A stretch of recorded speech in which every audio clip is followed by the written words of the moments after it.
see that this is now, you're getting everything, like it's an entertainment device, it's a communication device, it's a mapping device, all in one. There are some problems with that, which I'll get to in the next slide, but the cell phone is becoming a better computer and a better and better microcomputer than computers are to some degree. So in 1984, for instance, Apple had a computing device. It cost $2,500 almost. It weighed 16.5 pounds and had 128K RAM. In 2009, iPhone G3, how many of you have iPhone G3? The really fancy person is right there.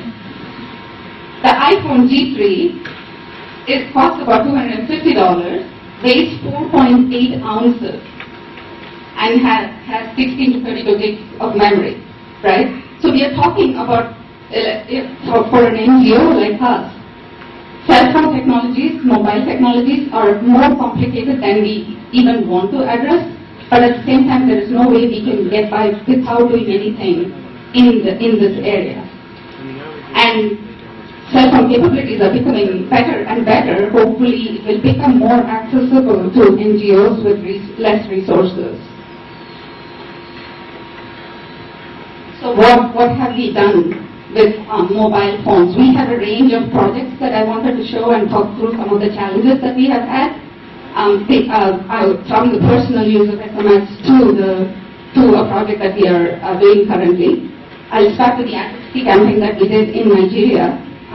It was a 16 days to end domestic violence campaign. So there were all the NGOs coordinated to have 16 days of activities towards that goal to end domestic violence. Thanks to a funder and a cell phone provider who gave bulk SMS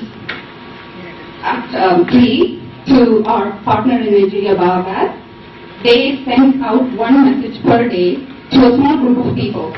It was about 10,000 messages sent out per day to a small group of people, one message per day for the 16 days. They were very surprised at the number of people who called back, who actually weren't on the original list, so most of them were forwarded messages from the initial send. The impact was greater than what we thought, but there was a problem at the other end in that there was no way for us to track the forwards and what happens with the forwards and what else happened with the messages that we sent around. It's built into the system because we are depending on the largest of the cell phone provider. They can share that data or they cannot. Most times it's more complicated to share that data with a small NGO, so they're happy with just giving us the SMS donation, which we are also happy to receive. But it also makes it difficult for us to report on the quantitative, how many messages were sent out, how many forwards, where all did it reach, what all happened after that. While we were very excited to have mobile as a potential tool for awareness raising campaign, the problem for us comes right after this. What is the next step? What are we going to do? Okay, we want to end domestic violence. We sent out an awareness raising campaign. That campaign itself was successful because many people received it, but there are steps beyond that which get very complicated, especially with a small SMS-based tool like cell phones, because social change or behavioral change is far more difficult to get than, say, sending me an alert asking me to take HIV medicines at 3 o'clock, or sending someone else an alert saying there is an outbreak of malaria in your locality, do X, Y, and Z to avoid malaria, right? So there are different types of alert messages. This is one type of alert. The difficulty for us was to figure out, and this is a difficulty that we are still discussing. So if any of the NGOs here or anybody else has answers, I would love to know this, is how do we then take that to the next step and have the social change that we are looking for, ending domestic violence? How are we going to take that to the next step how do we make these people who received our text messages become participants in this process? They become activists, they become partners, they not only are receiving these, like that's sort of, that's one-to-many communication that doesn't work very well, and our model is based on participatory, where the people who are receiving these messages change behavior not because we told them to. They will never change behavior because we tell them something is good or bad. They change behavior because they themselves internalize something as good or bad. But how do we take that next step from alerts sent out to, say, 10,000 users to the next step? So that's sort of a philosophical difficulty with a tool like the cell phone, which then, just to give you the developers who are here, not to scare you off, but NGOs, we constantly talk about the philosophy of everything that we do. That's part of the reason why we exist, right? It's not just the end, it's also the means to the end.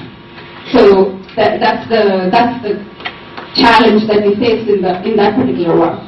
Next slide. Thank you. So the next project was far simpler, but it's using multiple tools. We have a big presence in Iran, and I'm assuming, do people need a brief about the recent developments in Iran? I'm assuming all of you know. We all read newspapers, we all know what's going on. So the recent developments are just the culmination of a very long struggle, where women were at the forefront of that struggle. They have some of the most primitive family laws in the world today. Women cannot travel outside the country without a male guardian giving them permission. Women cannot live by themselves without a male guardian giving them permission. They don't have any rights to property. They have lesser rights to property, lesser rights to everything. So they have been struggling for 10 or 20 years to change the family laws. The biggest campaign is the 1 million signatures campaign, which we support from outside.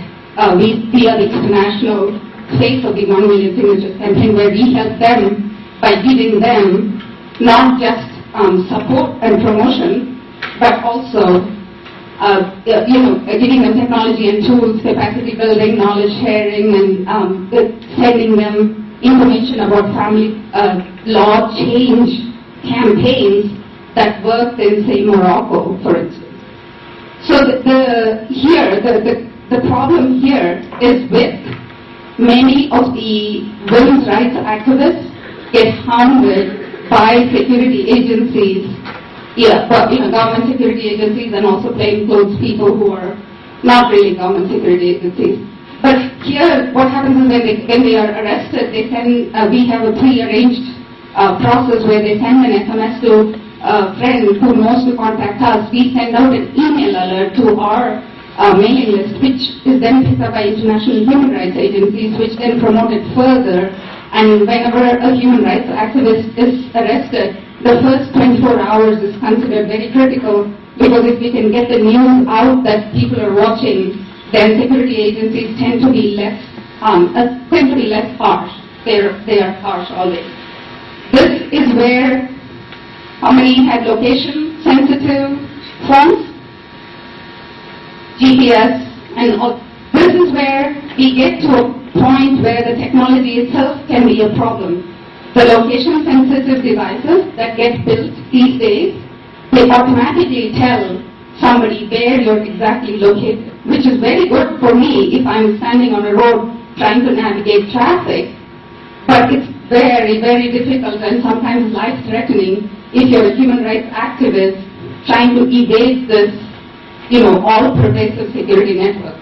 That to us is a larger problem, but because we are so, location sensitiveness, I was a developer, so I come from this place where anything new and cool makes my heart rate go up, but sometimes that same thing can be a disadvantage for the user